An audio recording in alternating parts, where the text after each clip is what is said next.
മെല്ലെ മെല്ലെ ആ പുല്ല് പിടിച്ചിട്ടേ കാലാതെ ഉറപ്പിച്ചു അടിയില്ലേ. 142.50 ഇവിടെ ചാർജ് വരുന്നത് ഡീസലിന്.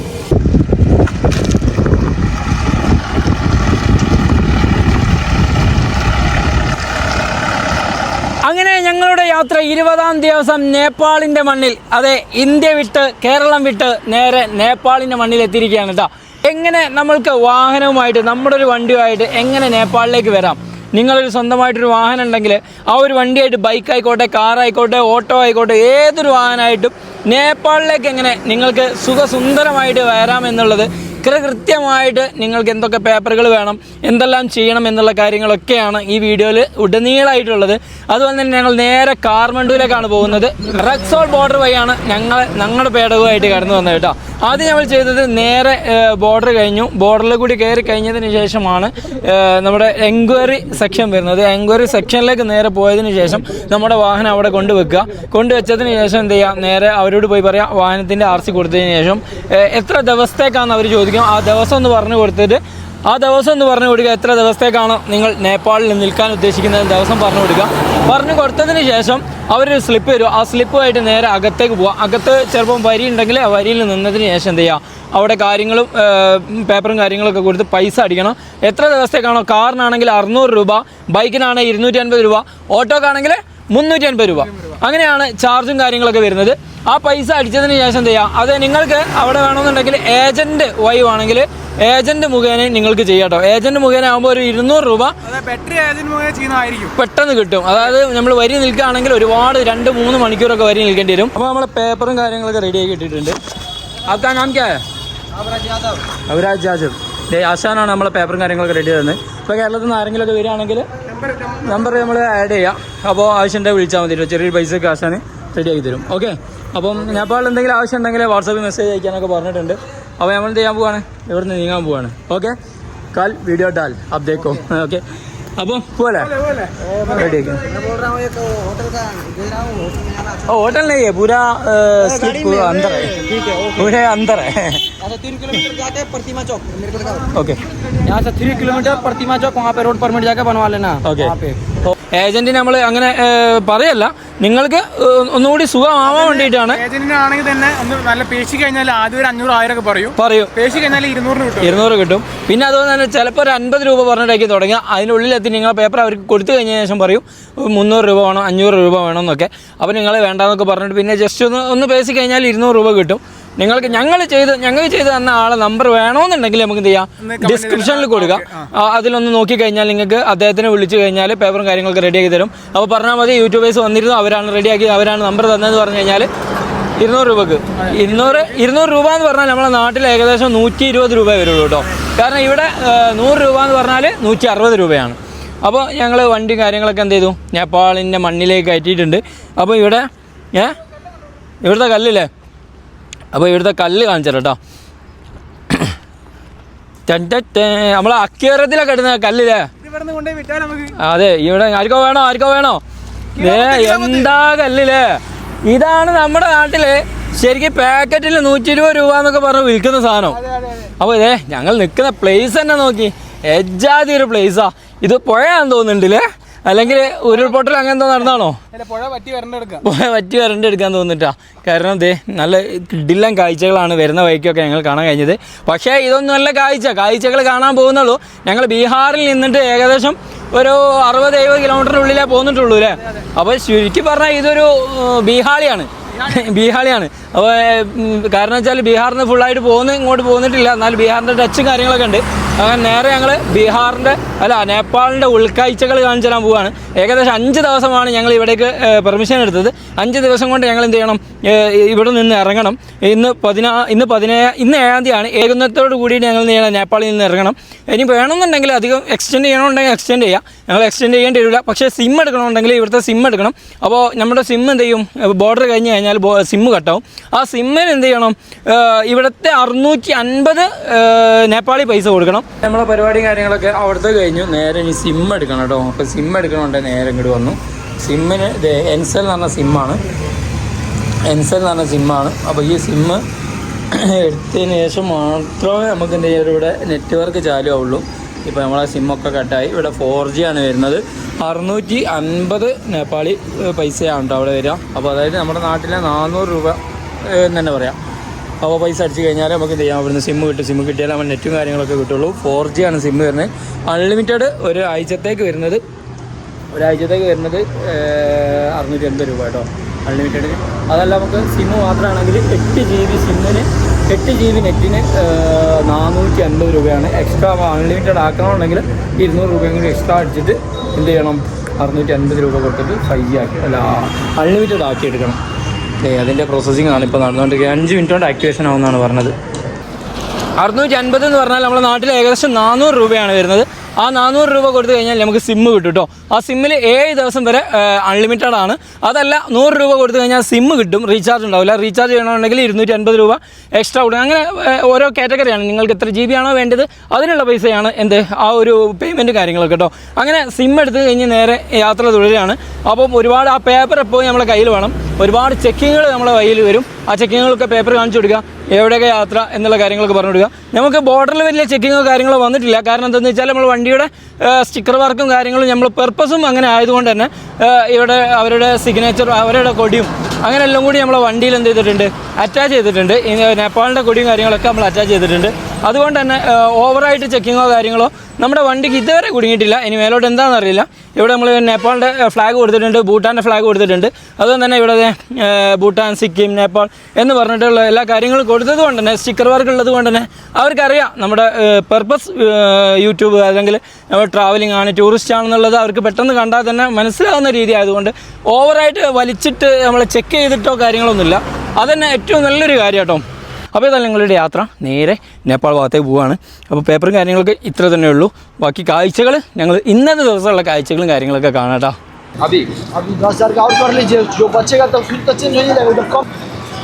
ഇതാണ്ടോ നമ്മുടെ നേപ്പാളി മണി.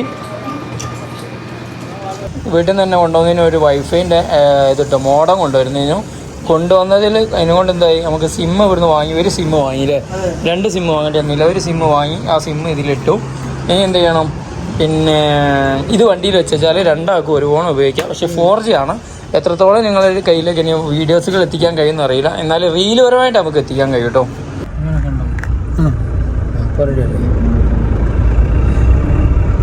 അങ്ങനെ നേപ്പാൾ ബോർഡറും കഴിഞ്ഞ് ചെക്കിങ്ങും കഴിഞ്ഞ് സിമ്മും എടുത്ത് നമ്മളിത് മുന്നോട്ട് ഇങ്ങനെ പോയിക്കൊണ്ടിരിക്കുകയാണ്. അതെ അതെ, പറഞ്ഞു ഞങ്ങൾ കേരളം വിട്ടു, ഇന്ത്യ വിട്ടു, നേപ്പാളിന്റെ മണ്ണിലാണുള്ളത്. ഇനി ഞങ്ങള് ഭൂട്ടാനിൽ പോവാനുണ്ട്.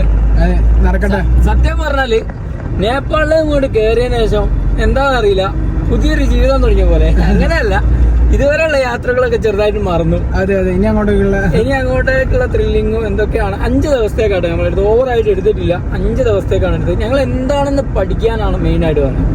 ഇനി ഓരോ സ്ഥലത്തേക്കും ഞങ്ങൾ സിംഗിൾ ആയിട്ട് വരും, അവിടേക്കായിട്ട് വരും. അതിപ്പോൾ ഭൂട്ടാൻ ആയിക്കോട്ടെ, നേപ്പാൾ ആയിക്കോട്ടെ, പിന്നെ ആന്ധ്രാപ്രദേശ് ആയിക്കോട്ടെ, അങ്ങനെ ഓരോ സ്റ്റേറ്റിലേക്കും ഞങ്ങൾ സിംഗിൾ ആയിട്ടുള്ള ഒരു ട്രാവലിംഗ് ഇനി ഉണ്ടാവും. ഇത് പിന്നെ ഇപ്പൊ ഞങ്ങൾ ട്രയൽ റൺ മാത്രമാണ്. പിന്നെ 5 ദിവസം എടുക്കാൻ വേറെ കാരണം കൂടെ വെച്ചാൽ ഇപ്പൊ നമുക്കറിയാലോ, ഇന്ത്യ പാകിസ്ഥാൻ സംഭവങ്ങൾ നടക്കുന്നതിനെ കൊണ്ട് വാറ് വരുന്നതും കൊണ്ട് ഒന്നും ഇല്ലാണ്ടിക്കട്ടെ. പിന്നെ എന്താ വെച്ചാൽ ഇനി അഥവാ തിരിച്ച് വരേണ്ടി വന്നാൽ തന്നെ നമ്മൾ വെറുതെ 10 ദിവസം പെർമിറ്റ് എടുക്കേണ്ടി വരും. അപ്പൊ പെട്ടെന്ന് പോരാല്ലോ. അപ്പൊ എന്താ ഇത് കഴിഞ്ഞ് നമ്മളിപ്പോ ഇറങ്ങിയിട്ട് വേണമെങ്കിൽ ഭൂട്ടാനിൽ പോകാല്ലേ. ഇനി വേണമെന്നുണ്ടെങ്കിൽ നമുക്ക് എക്സ്റ്റെൻഡ് ചെയ്യാം അവിടെ ആണെങ്കിൽ. പക്ഷെ ഇപ്പൊ ഞങ്ങൾക്ക് ആഗ്രഹിക്കുന്നില്ല. 5 ദിവസത്തോണ്ട് ഞങ്ങൾക്ക് ഇറങ്ങി എന്ത് ചെയ്യും, നേരെ സിക്കിം ഭാഗത്തേക്ക് ഇറങ്ങും. അങ്ങനെ വിചാരിക്കുന്നത്. അപ്പൊ ഏതായാലും ഇവിടുന്ന് ഏകദേശം കാഠ്മണ്ഡു അല്ലടാ, കാഠ്മണ്ഡിലേക്കാണ് ഞങ്ങൾ പോകുന്നത്. യാത്ര കാഠ്മണ്ഡിലേക്കാണ്. ഏകദേശം ഇവിടുന്ന് 110 കിലോമീറ്ററിന് അടുത്താണുള്ളത്. പക്ഷെ നേപ്പാളിലേക്ക് കയറിയതിനു ശേഷം ഒരുപാട് ചെക്കിങ്ങുകൾ വരുന്നുണ്ട്. നമ്മൾ ഇന്ത്യയിലുള്ള പോലെയല്ല, ചെക്കിങ്ങുകൾ കൂടുതലുണ്ട്. പക്ഷെ ഇതുവരെ ഇവിടുന്ന് ചെക്ക് ചെയ്തിട്ടില്ല. കുരങ്ങന്മാർ നിൽക്കുന്ന നോക്കിയാൽ എല്ലാ കുരങ്ങന്മാർ വരികയും നിൽക്കുന്നുണ്ട് കേട്ടോ. ഇവിടെ വേറെ കുരങ്ങളുണ്ടല്ലോ അല്ലേ. ഇവിടെ പിന്നെ ഒരു ഫോറസ്റ്റിന്റെ ഉള്ളിൽ കൂടിയാണ് പോകുന്നത്. ഇവിടെ മെയിനായിട്ട് ഫോറസ്റ്റ് എന്ന് പറഞ്ഞാൽ ഓവറായിട്ട് എഴുതി വെച്ചിട്ടൊന്നുമില്ലെങ്കിലും പല ജീവികളെ ഇപ്പോൾ നമ്മൾ കാണുന്നത് നാഷണൽ പാർക്കാണല്ലേ. അപ്പം നമ്മൾ ഇന്ത്യയില് നാഷണൽ പാർക്ക് മാനുണ്ട്, മയിലുണ്ട് എന്നൊക്കെ പറഞ്ഞിട്ട് നമുക്കൊരു ചേനയും കാണാൻ കഴിഞ്ഞിട്ടില്ല. ഇവിടെ തന്നെ എന്തെങ്കിലും കണ്ടു തുടങ്ങിയിരിക്കണേ. എന്താ കാണാമെന്ന് അറിയില്ല, നോക്കട്ടെ. ഏതായാലും യാത്രകൾ മുന്നോട്ട് പോവുകയാണ്. അപ്പോൾ നേപ്പാളിന്റെ ഫുൾ ഡീറ്റെയിലും കാര്യങ്ങളൊക്കെ ആയിട്ടുള്ള വീഡിയോ നിങ്ങൾ മുന്നിൽ ചെയ്യണമെന്നുണ്ട്. പക്ഷേ ഇവിടെ റേഞ്ച് വളരെ കുറവാണ്. നമുക്ക് 4G ആണ്. അപ്പൊ അപ്ലോഡിങ് എന്തായാലും നടക്കൂല. അപ്പൊ ഇനി അങ്ങോട്ടുള്ള വീഡിയോസ് ഒക്കെ റീൽസ് ആയിട്ടായിരിക്കും. ഷോർട്സും റീൽസും ഒക്കെ ആയിട്ട് വരും. ഫുള്ളായിട്ടുള്ള വീഡിയോ നമുക്ക് എന്ത് ചെയ്യാം, നാട്ടിലെത്തിയിട്ടോ അല്ലെങ്കിൽ ഇന്ത്യയിലെ കയറിയതിനു ശേഷം നമുക്ക് എന്ത് ചെയ്യാം, അപ്ലോഡ് ചെയ്യാം. അതന്നെ 5G തന്നെ നമ്മള് 1 മണിക്കൂറൊക്കെ ഇട്ടതിന് ശേഷമാണ് അപ്ലോഡ് ചെയ്യാറുള്ളത്.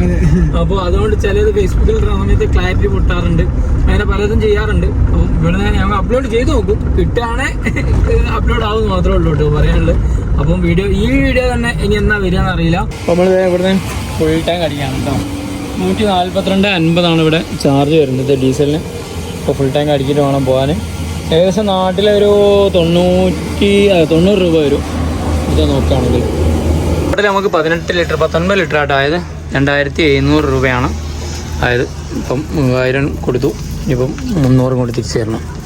നേരെ നമ്മൾ പോകാൻ കേട്ടോ. കുറച്ച് തൂത്തു പോയി. ഇതേ ഞങ്ങൾ വരുന്ന സമയത്ത് ഇവിടുത്തെ പടവുകളൊക്കെ കണ്ടില്ലേ, വെറൈറ്റി കെട്ടാണ്. ഇങ്ങനത്തെ ഉരുളൻ കല്ലുകളാണുള്ളത്. ഇങ്ങനത്തെ ഉരുളൻ കല്ലുകൾ ഇതേ അടിയിലൊരു നെറ്റ് വെക്കും, ഒരു ബോക്സ് പോലെ നെറ്റാക്കി വെച്ചിട്ട് അതിലേ ഇങ്ങനെ കറക്റ്റ് ഫില്ല് ചെയ്ത് വെച്ചിട്ട് ആ ലോക്ക് എന്ത് ചെയ്യുക, ആ നെറ്റിനെ ഫുള്ള് ലോക്ക് ചെയ്തിട്ട് ഇങ്ങനെ ഫുള്ളായിട്ട് വലിയൊരു മതിൽ പോലെ ആക്കിയെടുക്കുക. അതായത് വലിയ കല്ലുകളൊന്നല്ല, ഇങ്ങനത്തെ ചെറിയ ഉരുളൻ കല്ലുകൾ വെച്ചിട്ടാണ് എന്ത് ചെയ്യുന്നത്, ഇങ്ങനെ കട്ടാക്കി എടുക്കുന്നത് കേട്ടോ. നേരെ വണ്ടി എടുത്തിട്ട് പോകണം. എന്താല്ലേ കാഴ്ച. ഇവിടെയൊക്കെ റോഡ് വർക്കും കാര്യങ്ങളൊക്കെ നടക്കുകയാണ്. പല സ്ഥലങ്ങളിലും മണ്ണിടിച്ചിൽ നടന്നിട്ടുണ്ട് കേട്ടോ. ആ മണ്ണിടിച്ചിൽ നടന്നുകൊണ്ട് തന്നെ പിന്നെ അവിടേക്കുള്ള കെട്ടും കാര്യങ്ങളൊക്കെയാണ് നടന്നുകൊണ്ടിരിക്കുന്നത്. അപ്പം ഇവിടെ ഫുള്ളായിട്ട് പൊടിയുള്ളതുകൊണ്ട് ഓവറോട് വെക്കാൻ പറ്റില്ല. ഞങ്ങൾ തിരക്കിയാണ് കേട്ടോ. കണ്ടോ കല്ലുകളൊക്കെ കണ്ടില്ലേ, കല്ലുകളൊക്കെ ദേ ഇവിടെ നിന്നാണ് കല്ലുകൾ എടുക്കുന്നത്. ഇവിടെ ഫുള്ളിങ്ങനെ എന്താ പറയുക, ഒരു മലയൊക്കെ പൊട്ടി വന്നാൽ അങ്ങനെ ഉണ്ട്. ഉരുൾപൊട്ടലൊക്കെ നടന്നു കഴിഞ്ഞാൽ ഇതേ ഇവിടുത്തെ ബസ്സാണ് കേട്ടോ, ഇവിടുത്തെ ലൈൻ ബസ്സാണ് കേട്ടോ പോണ്. ഏതായാലും ഒരുപാട് ടൂറിസ്റ്റ് കാര്യങ്ങളൊക്കെ വരുന്നുണ്ട്. ഓവറായിട്ട് നമ്മൾ കേരള വണ്ടിയൊന്നും കണ്ടില്ല, തമിഴ്നാട് വണ്ടി കണ്ടിരുന്നു ഒന്ന്. പിന്നെ അതേ നല്ല തെളിഞ്ഞ വെള്ളമാണ് കേട്ടോ. നേരെ കാർവണ്ടിയിലേക്കാണ് നമ്മൾ പോകുന്നത്. അപ്പോൾ ഇതേ വഴിക്ക് ഒരു കിടിലൻ തൂക്കുപാലം കണ്ടു. ആ തൂക്കുപാലത്തിലേക്ക് കയറാൻ പോവാണ്. നമ്മളെ വണ്ടി അതേ അവിടെ വെച്ചിട്ടുണ്ട്. നല്ലൊരു വളവിലാണ്, പണിയൊന്നും കിട്ടില്ലായിരിക്കും. അപ്പോൾ നേരെ എന്ത് ചെയ്യാണ്, ആ തൂക്കുപാലത്തിലേക്ക് കയറാൻ പോവാണ് കേട്ടോ. തൂക്കുപാലത്തിലേക്ക് കയറണമെന്നുണ്ടെങ്കിൽ അതിലിങ്ങനെ സ്റ്റെപ്പ് കയറി പോകണം. കയറാൻ പറ്റുമല്ലോ എന്നറിയില്ല. ഞങ്ങളേതായാലും കയറി നോക്കട്ടെ, വേറെ വിഷയമൊന്നും ഉണ്ടാവില്ല എന്ന് വിചാരിക്കാം. കണ്ടിട്ടൊരു അടിപൊളി തൂക്കുപാലം കേട്ടോ. ഏവാ അങ്ങനെ ഞാൻ തൂക്കുപാലം കയറാൻ വേണ്ടിയിട്ട് ഇതുപോലുള്ള ഒരുപാട് സ്റ്റെപ്പ് ഉണ്ടല്ലേ, നേരെ കയറി പോവാണ്. പോയോക്കട്ടെ. തൂക്കുപാലം കയറണമല്ലോ, കണ്ട പൂതി വെച്ചാൽ അവിടെ കയറിക്കോളണം. നടന്നതേ തൂക്കുപാലത്തിൻ്റെ ഏകദേശം സെൻറ്ററിലെത്തിയിട്ടോ. ഇതേ അരുൺമോൻ അത്രക്കെന്ന് വരുന്ന നല്ല നല്ല കാഴ്ചകൾ കണ്ടാൽ അവിടെ ഇറങ്ങിപ്പോവും. സത്യം പറയാലോ, ഇതൊക്കെ ആട്ടെ കാഴ്ച. ഈ ഇളക്കണ കണ്ടിട്ടുണ്ടല്ലോ, ചങ്കെന്ന് പെടയാണ്. എത്ര താഴ്ച ഉണ്ടെന്ന് അറിയാം അതായിട്ട്. ഇത് നോക്കിയാൽ ക്യാമറയിൽ എത്രത്തോളം നിങ്ങൾക്ക് മനസ്സിലാവുമെന്ന് അറിയില്ല. ഇതൊരു പുഴയായിരുന്നു കേട്ടോ, പുഴയാണ്. ഇപ്പോൾ വേനൽക്കാലം അങ്ങോട്ട് വെള്ളമില്ലാത്തതുകൊണ്ടാണ് നല്ലൊരു മലക്കുള്ളിലായിട്ട് 2 ഭാഗത്തേക്ക് ബന്ധിപ്പിക്കുന്ന ഒരു തൂക്കുപാലാണ്. എൻ്റെ പൊന്നെ ആടുന്ന കണ്ടോ. ഇതൊക്കെയല്ലേ മക്കളെ കാഴ്ച. നേപ്പാളിലാണ് കേട്ടുള്ളത്. ദേ അരുൺമോൻ അത്രക്കെന്ന് വരുന്ന എന്തൊരു കാഴ്ചയാ, അടിപൊളി. ഫേസ് തന്നെ കണ്ടില്ലേ, മാതിരി വെയിലാണ്, നല്ല വെയിലുണ്ട്. പക്ഷേ ഒരു തണുത്ത ചെറിയ കാറ്റടിക്കുന്നുണ്ട്. അത് നേരെ പുയലൊക്കെ ഇറങ്ങിക്കോട്ടെ. നമ്മളെ വണ്ടി മുകളിൽ വെച്ചാട്ടോ. കല്ല് നോക്കി, ഈറ്റ കല്ല് കൊണ്ടെടുത്ത് ഇവിടുത്തെ എന്താ പറയുക, ഒന്നും പറയാനില്ല കേട്ടോ. ഇവിടുത്തെ കല്ലെടുത്ത് കൊണ്ടുപോകുക, നേരെ അക്കിയോരത്തിൽ കുളത്തിലൊക്കെ കൊണ്ടുപോയിടുക. പപ്പാ വെള്ളം സർവത്ര. അവിടെയൊക്കെ വണ്ടിയൊക്കെ വരുന്നുണ്ടല്ലോ. ഇതിലിങ്ങനെ വണ്ടി വരുന്നുണ്ട് കേട്ടോ. വണ്ടി കണ്ടാൽ നമ്മൾ ഇവിടുന്ന് കഴുകുകയൊക്കെ ചെയ്യായിരുന്നു. അതിലൊരു പാലൊക്കെ ഉണ്ട്. ഇത് മഴക്കാലത്തായിരിക്കും കേട്ടോ കൂടുതൽ വെള്ളം ഉണ്ടാവുക. ഇപ്പോൾ വെള്ളം കുറവാണ്, നല്ല തെളിഞ്ഞ വെള്ളം ഉണ്ട് കേട്ടോ. ചെക്കനായിട്ട് പോയി പ്യുവർ വാട്ടർ അല്ലേ, തണുപ്പൊക്കെ ഉണ്ടോ? അടിപൊളി. എന്താ തണുപ്പ്, കൊടും വേനല്ലേ, വെയില്. എൻ്റെ പൊന്നെ ഇവിടെ നിന്നിട്ട് തന്നെ മേലെ ഫുള്ള് തണുപ്പിന്. കുളിക്കാം. ബീഹാറാണോ?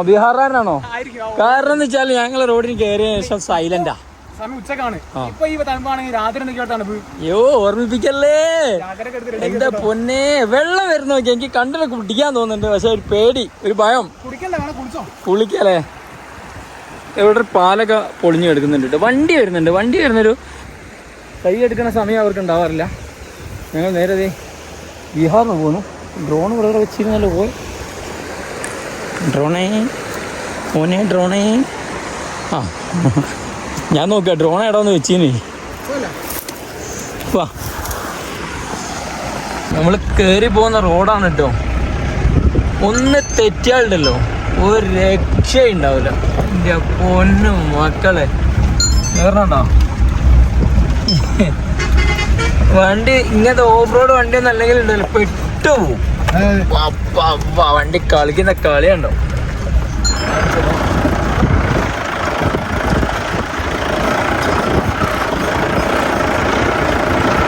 ഇതാണ് അവസ്ഥ.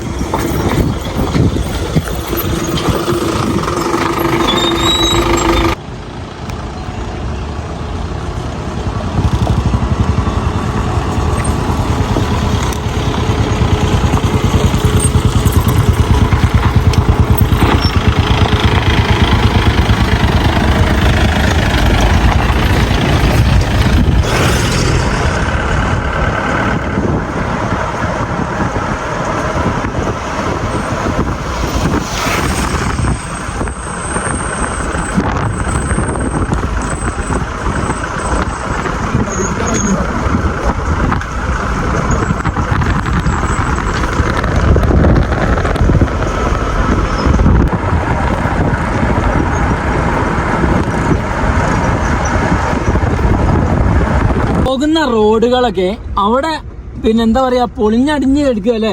റോഡില്ല, റോഡൊക്കെ പൊളിഞ്ഞ് കിടക്കുക. അതെ അവിടെ റോഡ് അവിടെയാണ്. അതുകൊണ്ട് തന്നെ ഇതേ റോഡ് പോയാ പിന്നെ തോട് എന്ന് പറഞ്ഞ പോലെ റോഡ് പോയാ പിന്നെ പുഴ കേട്ടോ. പുഴ കൂടിയാണ് ഞങ്ങൾ ഇങ്ങനെ പോയിക്കൊണ്ടിരിക്കുന്നത്. മഴക്കാലത്ത് ക്ലോസിംഗ് ആയിരിക്കും. കാരണം വെച്ചാൽ നടപടി ആവില്ലല്ലോ. അവിടെ ആ റോഡൊക്കെ അവിടെ പൊളിഞ്ഞെടുക്കുക. അതാണ് ശരിക്കും റോഡ്, മെയിൻ റോഡ്. അതാ അവര് ചിലപ്പോ ഇത് ഇവിടുന്ന് അടിയിൽ ഉറപ്പിച്ചോണ്ട് അങ്ങനെയായിരിക്കും. പിന്നെ തുറന്നിട്ടില്ലായിരിക്കും. ഏതായാലും വെള്ളം ഇല്ലാണ്ടോ, നല്ല ക്ലിസ്റ്റർ ക്ലിയർ വെള്ളം. നമ്മള് ആദ്യം പറഞ്ഞതുപോലെ ആ കെട്ടൊക്കെ അങ്ങനെ ആട്ടോ കെട്ടുന്നത്. എങ്ങനെ കമ്പി വെച്ച് ലോക്ക് ചെയ്ത് കാണും.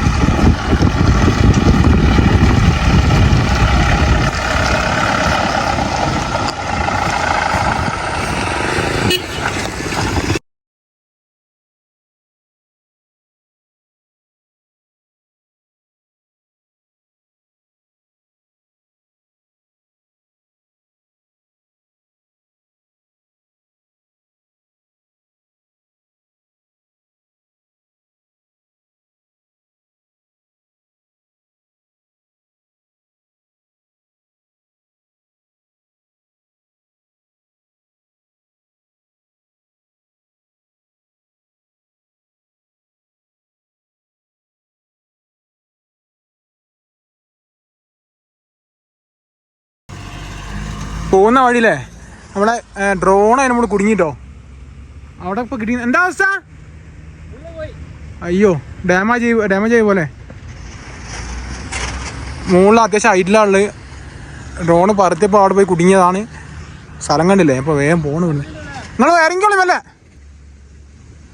ആ സൈഡിൽ കൂടെ. ഇതിലിറങ്ങണ്ട, ആ സൈഡിൽ കൂടെ.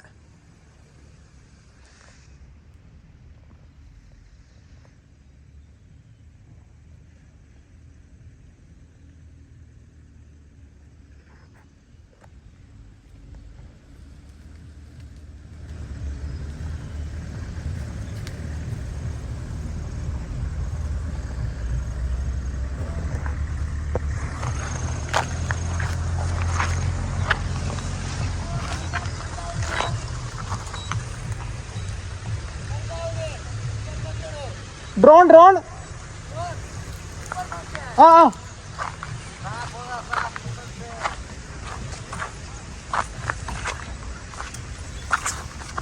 നോക്കിയാ ഒരു തിരക്കൂല.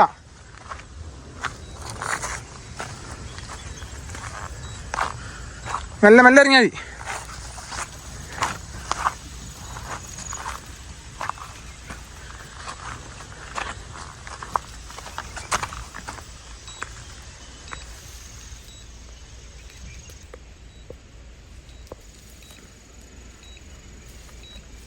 എന്താക്കി റോണ നോക്കി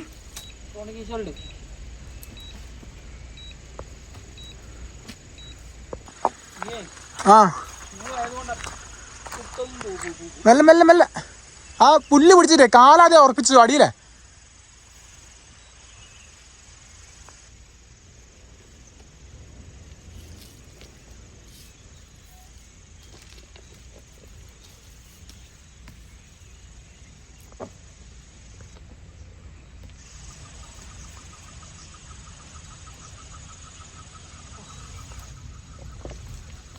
കേരള പുള്ളേടാ ഇറങ്ങി ഇറങ്ങി. എന്താ തീരുമാനമായില്ലേ? ഇതൊക്കെ നമുക്ക് പറഞ്ഞതാ. ഇപ്പൊ സർവീസ് ചെയ്യാം.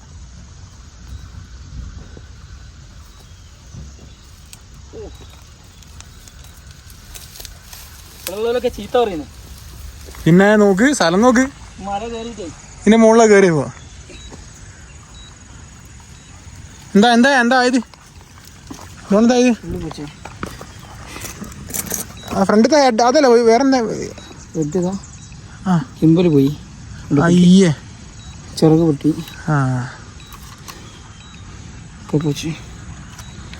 പോയി സാധനം കിട്ടില്ലേ? സാധനം കിട്ടില്ലേ? അതാകുമ്പോൾ സർവീസ് ചെയ്യാം. സർവീസ് ചെയ്യാതെ തീരുന്ന പണിയുള്ളൂ. ഈ സാധനത്തിന് ഞാൻ സമ്മതിച്ചിട്ടോ. ഗ്രിപ്പില്ലേ? മെയിനായിട്ട് ട്രക്കിംഗ് ഷൂ തന്നെ പറയാം. സാറല്ല പോട്ടെ. മെയിനായിട്ട് നമ്മൾ ഇതുവരെ എടുത്ത വിഷ്വലിൽ കിട്ടിയല്ലോ. മുറിയുള്ളവിടത്തേക്ക് ആ തണുത്ത വെള്ളം കൂടി കയറിയിട്ടുണ്ടല്ലോ. സത്യം വന്നാലേ കേരളത്തിലെ പിള്ളേർക്കാണ് നടത്തും. കാരണം ഒരുപാട് മല കയറിയതാ. ഇത് നോക്കടാ നിൽക്കണ നോക്കിയ മല. ഇത് കാണിച്ചോളൂ വേണ്ടോ? അപ്പോൾ കമൻറ്റിൽ നിങ്ങൾ ആരെങ്കിലും വന്നിട്ട് ചീത്ത പറയും ഇങ്ങനത്തെ പരീക്ഷണത്തിനൊക്കെ പോകണം. പക്ഷേ നമ്മുടെ ചങ്കാണ്. അഡ്വഞ്ചറാണ്. അഡ്വഞ്ചർ വേണ്ടേ? ഇതാ കിടക്കുന്ന കിടപ്പുണ്ടോ? പോയി എല്ലാം പോച്ച് ഉണ്ടോ? ഒരു ഇതൊക്കെ നമുക്കൊന്ന് നോക്കി നോക്കാം. റെഡി ആകുമെന്ന് ഇപ്പോൾ ഇനിയിപ്പോൾ നമ്മൾ കളിക്കണ്ടല്ലേ? കളിക്കണ്ട. അതിൻ്റെ ഇതൊക്കെ പോയി കാൽക്കുലേഷൻ ഒക്കെ പോയിട്ടോ. ഫുള്ള് മാറ്റി ചെയ്യേണ്ടി വരുമൊക്കെ. അവിടെ വേറെ കുഴപ്പമൊന്നുമില്ല. അങ്ങനത്തെ ഗിംബലിൻ്റെ പ്രശ്നമൊക്കെ റെഡിയാക്കാം. ബോർഡിനൊക്കെ പ്രശ്നം വന്നതാണ്. 1.5 ലക്ഷം റുപ്യ. 1.5 ലക്ഷം റുപ്യ റെഡിയാക്കാൻ കഴിയില്ലേ? റെഡിയാക്കാം. സർവീസിങ് അതിന് നമുക്ക് ആളുണ്ട് സർവീസ് ചെയ്യാളെ. ഒക്കെ സർവീസ് ചെയ്യാം. ഇത് നോക്കി നമ്മൾ നിൽക്കുന്ന ഏരിയ നോക്കിയാൽ എന്താ ഏരിയ ഉണ്ടല്ലേ? ഇതിന്റെ ബ്യൂട്ടി കണ്ട് വീഡിയോ എടുക്കാൻ തോന്നൂല. അതെ അങ്ങനെ എടുത്തു. ഇവിടുത്തെ വീരെ പോണ വണ്ടിക്കാർ ചീത്ത അറിയാം. ആ മണ്ണിന്റെ മുകളിൽ കയറിയിട്ട് നമ്മൾ കണ്ടാ വലിയ ഹൈറ്റ് തോന്നില്ലെങ്കിലും അതെ മുകളിൽ കയറാനാണല്ലോ ഹൈ റിസ്ക്. ഞാനേ ഇത് നമുക്ക് 3-4 പ്രാവശ്യം നമ്മൾ കയറി നിരങ്ങി താഴെത്തിയപ്പോൾ പറഞ്ഞായിട്ട് ആ സൈഡിൽ കൂടെ എന്തെങ്കിലും ഒരു വഴി നമുക്ക് കാണിച്ചു. സൈഡിൽ കൂടെ ചെറിയൊരു സ്ലോപ്പ് പോലെ. ഇല്ല ബാക്കി സൈഡൊക്കെ ഉണ്ട്. ബാക്കി സൈഡൊക്കെ ഇങ്ങനെ കറക്റ്റ് കുത്തനെ ചെയ്തെന്ന്. ആ സൈഡിൽ ഒരു ഗ്യാപ്പ് കൂടെ ഇങ്ങനെ ഗ്യാപ്പ് കിട്ടിയതാ. ആ ഗ്യാപ്പ് തന്നെ ഭയങ്കര ഡേഞ്ചർ. അല്ല കുത്തനെ കയറി നോക്കിയിട്ട് പഴുതി കയറി ഇറങ്ങിയതാണ്. കാരണം മേലോട്ട് കയറാൻ കയറി. എന്നാ പോലെ റോഡൊന്നും പകുതി ഇല്ല കേട്ടോ. പകുതിന്നല്ല തീരല്ല. തെറ്റിക്കഴിഞ്ഞാൽ രക്ഷയില്ല. താഴെ കൊക്ക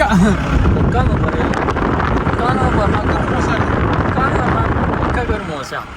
ഇത് നോക്കിയാ മുകളിലെ മണ്ണിടിച്ചില്, താഴത്ത് മണ്ണിടിച്ചില്, താഴോട്ട് ഈ ഒരു ചെറിയൊരു പോയിന്റ് കൂടിയാണ് യാത്ര. ശരിക്കും പറഞ്ഞാല് മരണത്തിന്റെയും ജീവിതത്തിന്റെയും നടുവിൽ കൂടിയാണ് ഞങ്ങൾ പോകുന്നത് എന്ന് തന്നെ പറയാം. അത് നോക്കിയാ ഇവിടെ പോയാൽ കഴിഞ്ഞു. ഒന്നും നോക്കാനില്ല. ആരും ചോദിക്കാനില്ല, പറയാനുണ്ടോ? എന്താ വെച്ചാ ആരുണ്ടോ? ഇല്ല. ഒരു കഥ ആരും അറിയില്ല കേട്ടോ. റേഞ്ച് ഇല്ല, സിമ്മില്ല. നമ്മുടെ ഇവിടെ ഒരു സിമ്മുണ്ട്. അതിൽ കിട്ടിയ വാട്സപ്പിലുള്ള ചാറ്റിങ് മാത്രമേ നടക്കുള്ളൂ. എന്താ അല്ലേ ഇങ്ങനെയൊക്കെ ലോകത്ത് അല്ലെങ്കിൽ നമ്മുടെ അടുത്ത പ്രദേശത്ത് ഇങ്ങനത്തെ റോഡുകളൊക്കെ താമസിക്കുന്നുണ്ട്. നമ്മളുടെ പോലെ ജാതി മലകൾ ആ മലന്റെ മുകളിലൊക്കെ വീടാ. പക്ഷെ ക്യാമറയിൽ നമുക്ക് എത്ര ഇതിന്റെ ഭീകരത മനസ്സിലാവുന്നില്ല. കയറാൻ സാധിക്കണ്ടല്ലോ. ശരിക്കും ഇതുപോലുള്ള പാറകൾ മൊത്തത്തിൽ അടിഞ്ഞ് കിടക്കുക കേട്ടോ ഇവിടെ. ഇനി ഏത് നിമിഷവും പാറ എന്ത് ചെയ്യാം താഴത്ത് വീഴുക. അത് കണ്ടോ, ഇതൊക്കെ അങ്ങനെ വികാനായി കിടക്കുന്നതാ. അത് വീഴുന്നതിന് മുന്നേ ഇവിടുന്ന് എന്തായി പോകണം? കഴിച്ചിലായി പാസ്സായി പോകണം കേട്ടോ. കണ്ടോ ഈ പാറകളൊക്കെ വീണ് കിടക്കുന്നതാ. എത്രത്തോളം പാറകളാന്ന് നോക്കി. റോഡ് നോക്കി താഴോട്ടെ പുള്ളി ഇടിഞ്ഞിട്ടേ കല്ലൊക്കെ കിടക്കുന്നത് ഇതിപ്പോ വേണാട്ടോ നോക്ക് എന്താലേ അത്രക്കും ഹൈറ്റിലാണല്ലോ നമ്മള് ഇനിയും പറഞ്ഞ് 34 കിലോമീറ്റർ പോകണം ആലോചിച്ച് 34 കിലോമീറ്റർ മാപ്പ് കണ്ടിട്ട് എനിക്കുണ്ടാവില്ല മാപ്പ് കണ്ടിട്ട് നോക്ക് ഇതിങ്ങനെ ചുറ്റാ ഇങ്ങനെ നാട്ടിലെ സമയത്ത് ഇപ്പോ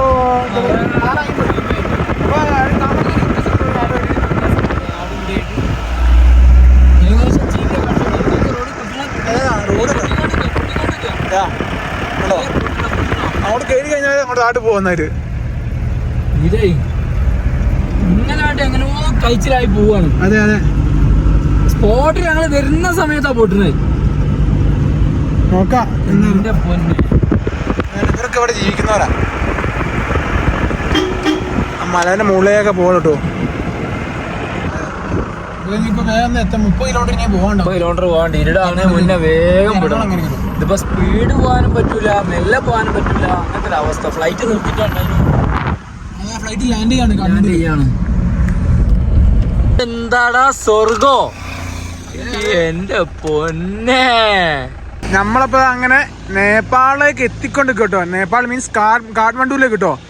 എന്തായി കാണുന്നത് ഇതുണ്ടോ? ഇതാണ് കാഠ്മണ്ഡു സിറ്റി.